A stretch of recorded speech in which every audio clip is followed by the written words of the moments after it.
السلام علیکم ورحمۃ اللہ وبرکاتہ۔ آج انشاءاللہ تعالی سورہ یونس آیت 28 سے ابتدا کریں گے۔ اعوذ باللہ من الشیطان الرجیم، بسم اللہ الرحمن الرحیم۔ وَيَوْمَ نَحْشُرُهُمْ، اور جس روز ہم جمع کریں گے، کن کو؟ وہی جن کا پیچھے تذکرہ تھا، وہ لوگ جنہوں نے برے کام کیے ہوں گے، جن کے چہرے پر ذلت ہوگی، ان کا تذکرہ ہے۔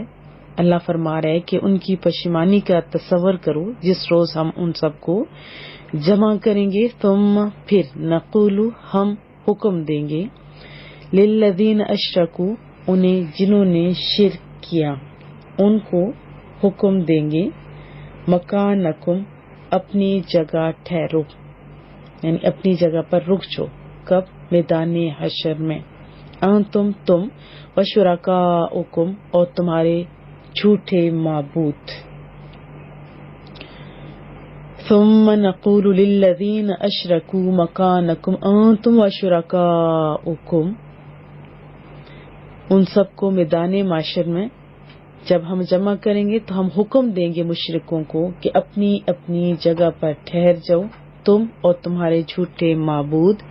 فزیلنا، پھر ہم منقطع کر دیں گے، تفرقہ ڈال دیں گے، یعنی الگ الگ کر دیں گے، جدا کر دیں گے، بینہم ان کے باہمی تعلقات یا ان کے درمیان۔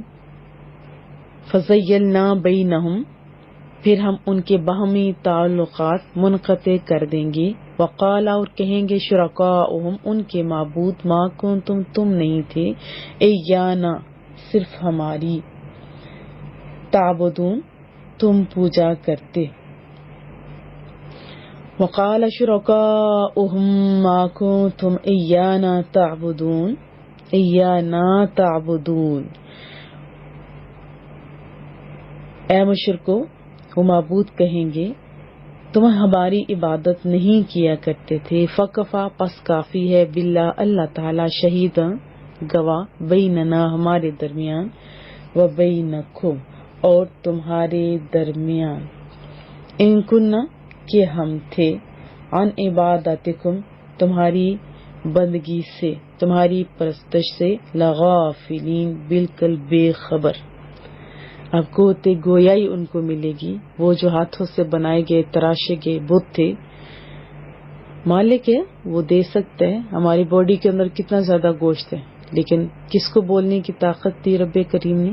ہمارے منہ کے اندر جو چھوٹا سا گوشت کا ٹکڑا زبان ہے اس کو تو مالک دے سکتا ہے۔ بس اللہ تعالیٰ گواہ ہے ہمارے درمیان اور تمہارے درمیان کہ ہم تمہاری پرستش سے بالکل بے خبر تھے۔ ہنالکا، وہاں،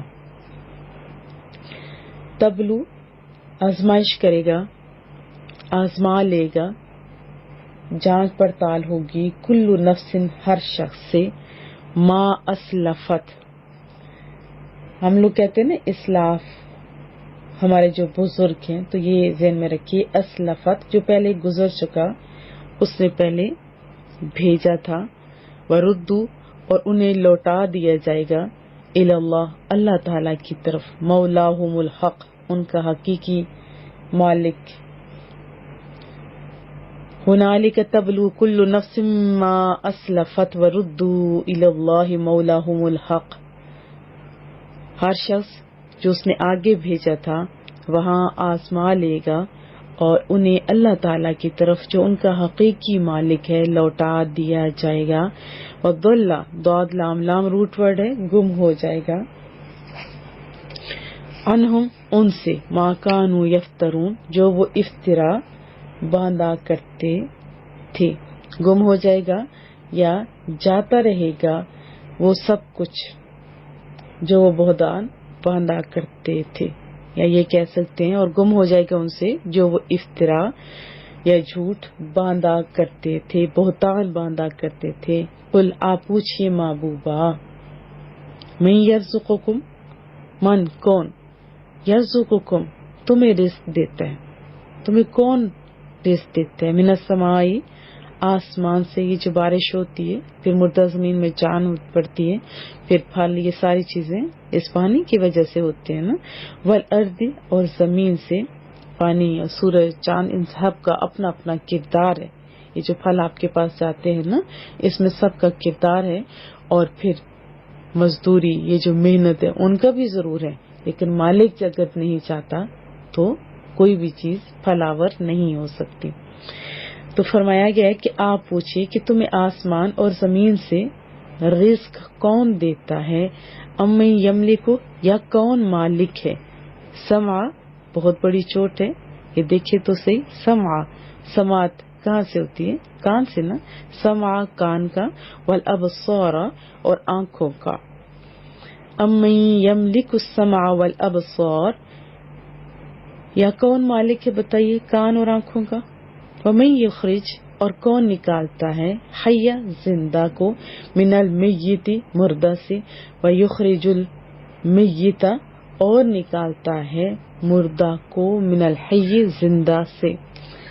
ومن یدبر الامر، اور کون تدبیر کرتا ہے ہر کام کی، انتظام فرماتا ہے ہر کام کی. ظاہر ہے یہ آسمان کے اوپر ہی آپ دیکھیں تو صحیح، یہ چاند، یہ ٹائم، یہ آنا جانا، طلوع غروب ہے نا کوئی تو یہ سب کچھ چل رہا ہے. آٹومیٹک ہی فار ایگزامپل ہوتا تو یہ کب کا فیوز ہو چکا ہوتا.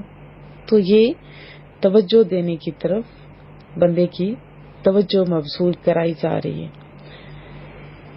بتائیے کون مالک ہے کان کا اور آنکھوں کا، اور کون نکالتا ہے زندہ کو مردہ سے، اور کون مردہ کو زندہ سے نکالتا ہے، اور کون ہے جو ہر کام کا انتظام فرماتا ہے. فَسَيَقُولُونَ اللَّهُ، تو وہ کہیں گے اللہ تعالی، جواباً کہیں گے بس اللہ تعالی. آپ کا یہ جب حقیقت یہ ہے، فَقُلْ أَفَلَا تَتَّقُونَ، بس آپ ان سے کہیے، سمجھائیے تم کیوں نہیں بچتے، تم کیوں نہیں بچتے. فَذَلِكُمُ اللَّهُ، یہ ہے تمہارا اللہ. یہ انٹروڈکشن اللہ کا دیکھیے کس انداز میں کروایا جا رہا ہے، ذرا اور تو کیجیے. یہی ہے تمہارا حقیقی پروردگار. ربکم، تمہارا پروردگار، حق حقیقی، یہ ہے اللہ تعالیٰ جو تمہارا حقیقی پروردگار ہے.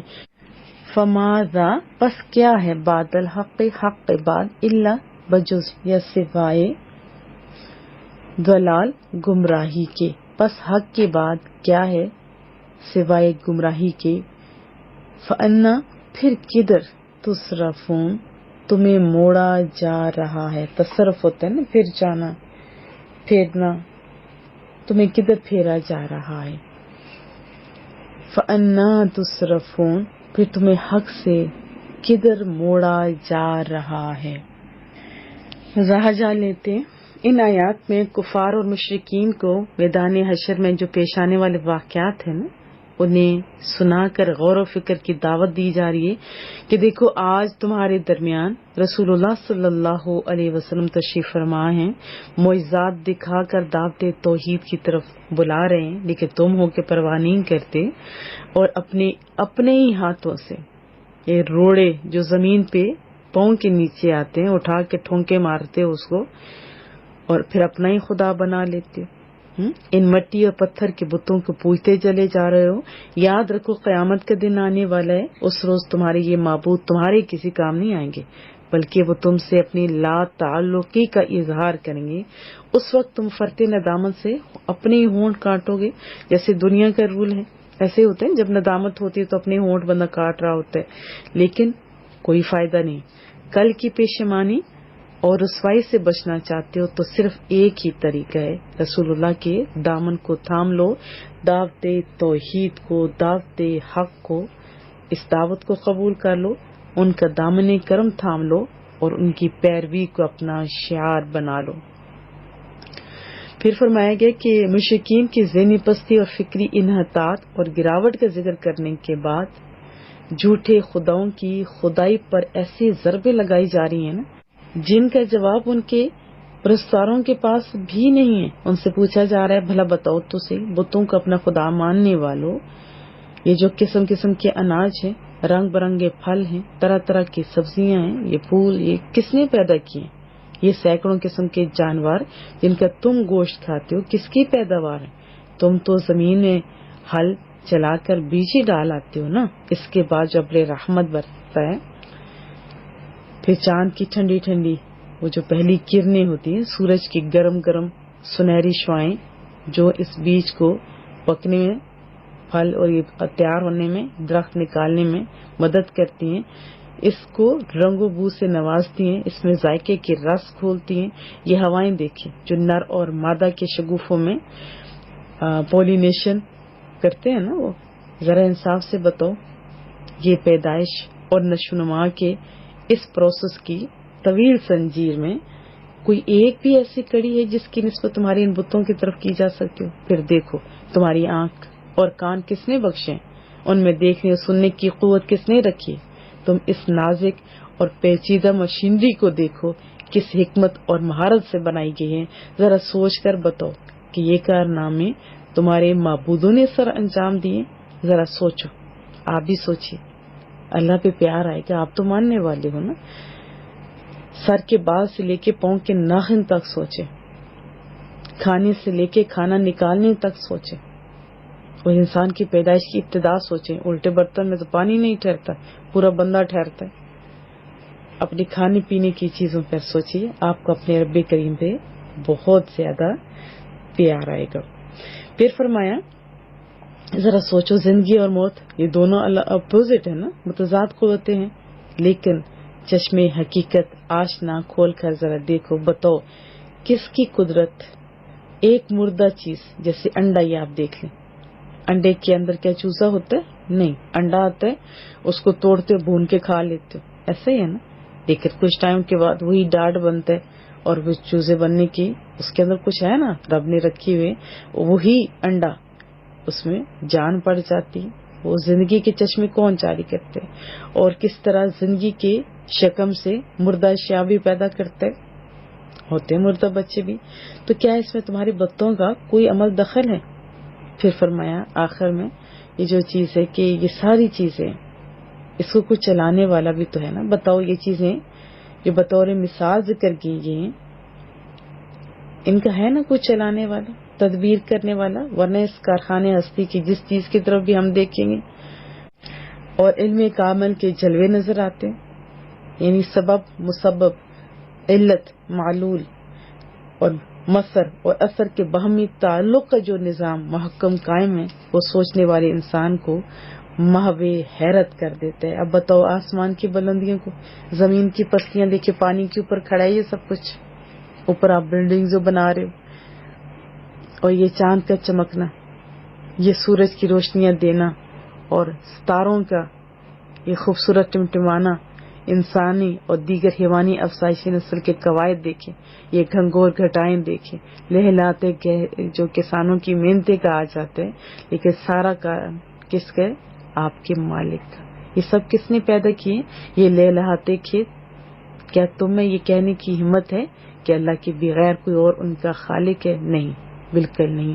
جب یہ ایک ناقابل انکار حقیقت ہے تو پھر تم اس کے سوا کسی غیر کو الہ اور معبود کیوں مانتے ہو؟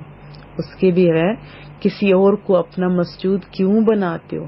کیا تمہیں اپنے ہولناک انجام کا کوئی ڈر نہیں؟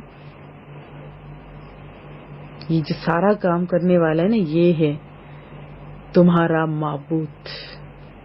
اس کے علاوہ کوئی معبود نہیں. اگر بناؤ گے تو گمراہ ہو جاؤ گے. ذرا غور تو کرو، کہاں زن اور تخمینے کے رے گزاروں اور وہم و گمان کے ویرانوں میں مارے پھیلے پھر رہے ہو.